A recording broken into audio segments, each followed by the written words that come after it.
இந்த மனித செல்வமாகப்பட்டது உருவாகுகிறது. நமக்கும் நாய்க்கும் குரங்குக்கும் என்ன வித்தியாசம்? குரங்கும் மப்பம் பிடிக்கும், குரங்கும் உரசி பார்த்தா அதுக்கும் தெரியும், கண்ணால் பார்க்கறது, சாப்பிட்றது, கேட்கறது, அதற்கும் அதே ஐம்புலன்கள் தான் இருக்கிறது இல்லையா?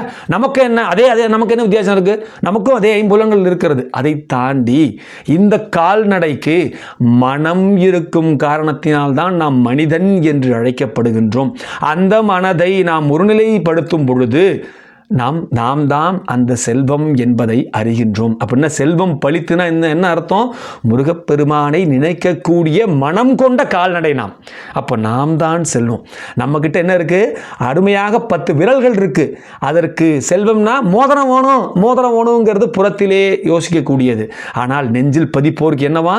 நம்ம இடத்திலே அழகாக 10 விரல்கள் இருக்கிறது, 10 விரல்கள் இருக்கிறது என்பதை நாம் உணர்வோம். அதுதான் செல்வம் பழித்து. அடுத்தது பாருங்க, இப்போ செல்வம் பழித்திருத்து இல்லையா? கதித்து ஓங்கும்.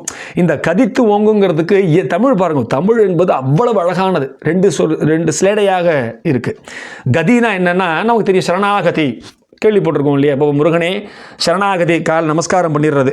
இப்போ நவீன கணவன்கள்லாம் இருந்தாங்கன்னா பொண்டாட்டியே சரணாகதி, எங்கே திட்ட போகிறாங்கிற பயத்தில் அம்மா நீ என்ன சொல்லியோ நான் கேட்குறேன் அப்படின்னு இருக்கக்கூடிய ஆண்கள் என்ன ஆகிட்டா இப்போ மனைவிகள் இடத்துல சரணாகதி அடையக்கூடிய நிலைக்கு வந்தாச்சு.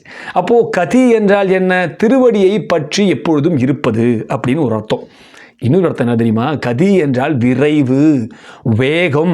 நாம் இப்பொழுது எந்த வேகத்தில் சென்று இருக்கோமோ அதை விட பன்மடங்கு அதிகமாக இருந்தால் கதி. இன்னமும் ஸ்ரீலங்காவில் பார்த்தோம்னா இந்த கதி என்ற சொல் அவள் வழக்கத்தில் இருக்க. நம்மெல்லாம் விட்டுட்டோம், நம்ம அவ்வளோ பெருசாக பேசுகிறது. வேகமாக போ, எங்கே ஸ்பீடாக போன்னு தான் சொல்கிறோம், வேகமே சொல்கிறது இல்லை, விரைவுன்னு சொல்கிறது இல்லை இல்லையா? தங்கிலீஷ் தானே பேசுகிறோம் நம்ம.